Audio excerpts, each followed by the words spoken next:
Hi అండి. ఈరోజు మనం జావీ పౌడర్ టు లిక్విడ్ క్లీనర్ ఎలా తయారు చేసుకోవాలో చూసుకుందాం.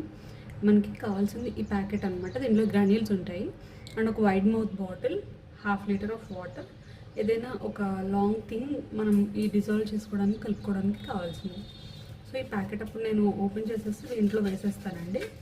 సో దట్ మనకి ఈ గ్రాన్యూల్స్ ఎలా ఉంటాయో మీరు చూద్దరు. కానీ ఇదిగోండి ఒక పౌడర్ లాగా ఉంది, చూసారా మీరు లోపల. ఈ పౌడర్ అంతా దీంట్లో నేను వేసేస్తాను. ఇది ఒక కార్డ్బోర్డ్ ప్యాకెట్ అనమాట.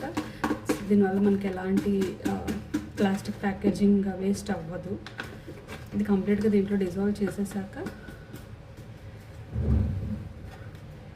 ఈ 1/2 litre of water, 500 ml of water నేను దీంట్లో పోసేసుకుంటున్నానండి. సో దీన్ని మనం ఇప్పుడు ఏదైనా ఒక వస్తువు పెట్టి తిప్పుతూ ఉండాలి, అంటే ఒక 5 minutes కంప్లీట్గా డిజాల్వ్ అయ్యే వరకు.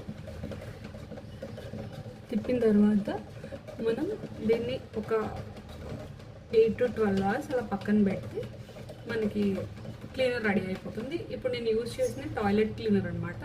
సో నేను ఇది యూజ్ చేసి టాయిలెట్ క్లీన్ చేద్దామని చెప్పి నేను ఇది యూజ్ చేస్తున్నాను. ఒక 5 minutes అలాగే కంటిన్యూస్గా స్టిర్ చేస్తూ ఉండాలి.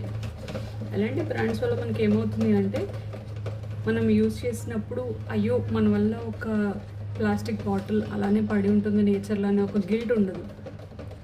సో దానివల్ల ఇలాంటి ఒక సస్టైనబుల్ బ్రాండ్స్ని మనం ప్రమోట్ చేస్తే కనుక మనం ఒక క్లీనర్ ఎర్త్ని అని చెప్పి పిల్లలకి ఇవ్వచ్చు అనమాట. దీన్ని కంటిన్యూస్గా ఒక 5 minutes ఇలా స్టిర్ చేశాక దీన్ని ఎయిర్ టైట్ జార్ వేసేసి ఇలా ఒక 10 minutes పక్కన పెట్టేస్తాను. 10 minutes కాదు, 12 hours వరకు ఇలా పక్కన పెట్టేస్తాను. రేపు పొద్దున్న నేను దీన్ని ఎలా తయారైంది అనేది మీకు చూపిస్తాను.